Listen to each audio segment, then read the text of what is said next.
Salut, on se retrouve pour continuer la leçon sur le calcul intégral et aujourd'hui on va attaquer la partie intégration par partie. Maintenant, la difficulté qu'on éprouve à calculer l'intégrale de certaines fonctions nous pousse à utiliser d'autres astuces, notamment l'intégration par partie. On va se donner deux fonctions u et v dérivables sur un intervalle i. Maintenant, rappelons la dérivée de la fonction u fois v. Cette fonction, on a vu en classe de première qu'elle avait pour dérivée u' v plus v' u. Et de cette relation, on peut tirer la partie ou bien le terme u' v. Ainsi, on aura, voici ce qu'on aura, u' v égale uv, le tout prime, moins v' u. Maintenant, ici, les fonctions u et v étant dérivables, donc elles sont bien continues. Maintenant, si de plus, les fonctions u' et v' sont continues sur i, alors u'v ou bien v' uv' et u'v sont continues sur i, donc intégrables. On remarque bien que a et b sont des éléments de i. Pourquoi? Parce que les bornes sont fermées. Ou bien on prend deux éléments quelconques de a et b. Si nous mettons ici partout intégrale, on aura intégrale de a à b, intégrale de u'v dx égale à intégrale entre a et b de uv moins l'intégrale de v' u. v' u dx. Finalement, on n'aura que intégrale de a à b de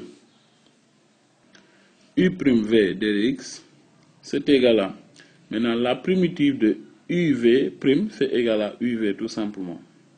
uv qu'on prendra entre a et b, moins l'intégrale de v' u dx. Alors, retenez bien cette formule parce que elle va beaucoup nous aider par la suite. Alors, on va donner un premier exemple. Alors, on va calculer l'intégrale de x ln dx dx entre 1 et e. Et pour cela, on va poser u comme étant égal à u', je veux dire, comme étant égal à x. Et la primitive de u dans ce cas, la primitive de u', c'est u qui va donner un demi de x carré. Et on va poser v égale à ln de x. Sa dérivée va donner v' égale 1 sur x. Ainsi, en appliquant la formule précédente, celle-ci, on aura c égale à uv, c'est-à-dire un demi de x au carré, multiplié par ln de x, pris entre 1 et e, moins intégrale de v' u, c'est-à-dire 1 sur x fois un demi de x carré, dx. Ça donne toujours. Et ici, en simplifiant par x, on aura moins un demi de x. On peut même faire sortir le 1 demi en appliquant la propriété de la linéarité. Et il va rester tout simplement ici x dx. On aura un demi de x carré ln de x pris entre 1 et e, moins un demi, et la primitive de x, c'est un demi de x carré. Maintenant, il reste à faire des calculs tout simples, et finalement, vous aurez trouvé que cette intégrale, c'est égal à 1 quart de e carré plus 1 quart. Alors, un autre exemple. Intégrale de t sinus de t dt, pris entre 0 et pi. On pose u' égale à sinus de t. Dans ce cas, on aura u égale à moins cosinus de t. Et on pose v comme étant égal à t. Sa dérivée va donner tout simplement 1. v' égale à 1. Maintenant, on remarque bien que u et v sont dérivables et U' et V' sont continus sur 0 et pi. Donc il s'ensuit que l'intégrale de t sinus de t dt égale U fois V, donc on aura moins t cosinus de t. On va prendre entre 0 et pi, moins UV'. Or, on remarque bien que U comporte un moins, un signe moins, c'est là. Donc, on aura plus, en appliquant la propriété de la linéarité, l'intégrale de cosinus de t dt pris entre 0 et pi. C'est toujours égal à, si vous calculez bien, on aura ici pi, plus la primitive de cosinus de t, c'est sinus de t qu'on va prendre entre 0 et pi. En appliquant f de b moins f de a, c'est-à-dire sinus de pi moins sinus de 0, qui donne tous 0, donc on aura tout simplement pi.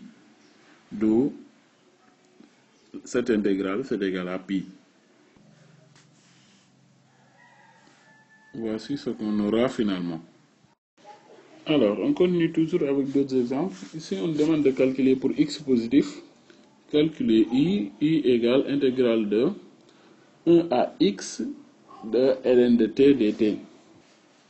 Posons dans ce cas u égale ln de t et v' égale ce qui est devant le ln, c'est rien d'autre que 1. Donc remarquez ici qu'il n'y a rien devant le ln, donc on sous-entend qu'il y a 1 là-bas. Alors on aura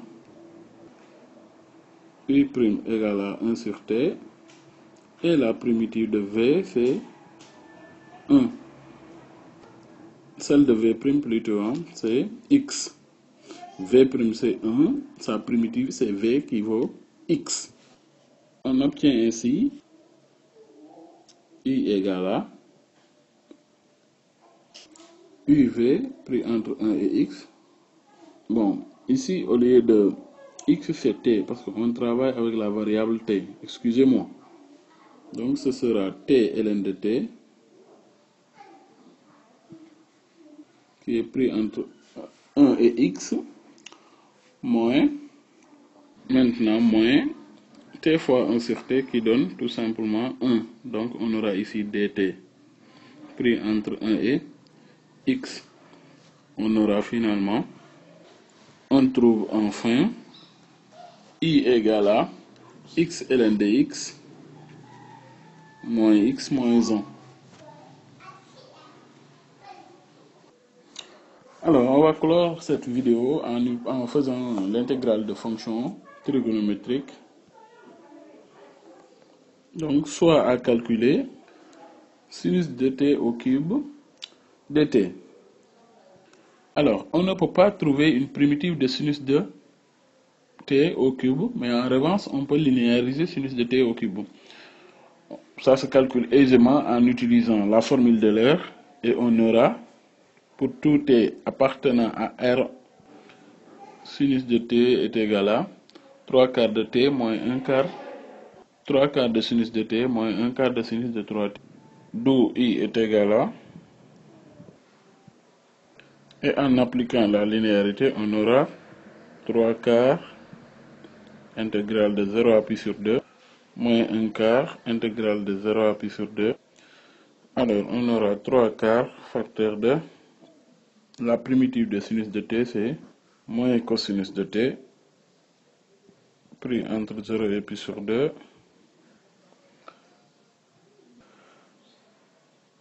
moins 1 quart, la primitive de sinus de 3t c'est moins 1 tiers cosinus de 3t pris entre 0 et pi sur 2.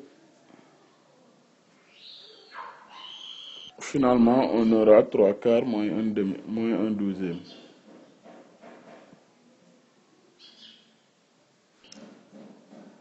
Et on trouve enfin que i est égal à, si on calcule bien, on aura 2 tiers. Donc pour les intégrales trigonométriques, à chaque fois que vous êtes dans l'impossibilité ou bien dans la difficulté de trouver une primitive, faites appel à la linéarisation et vous aurez un résultat cohérent.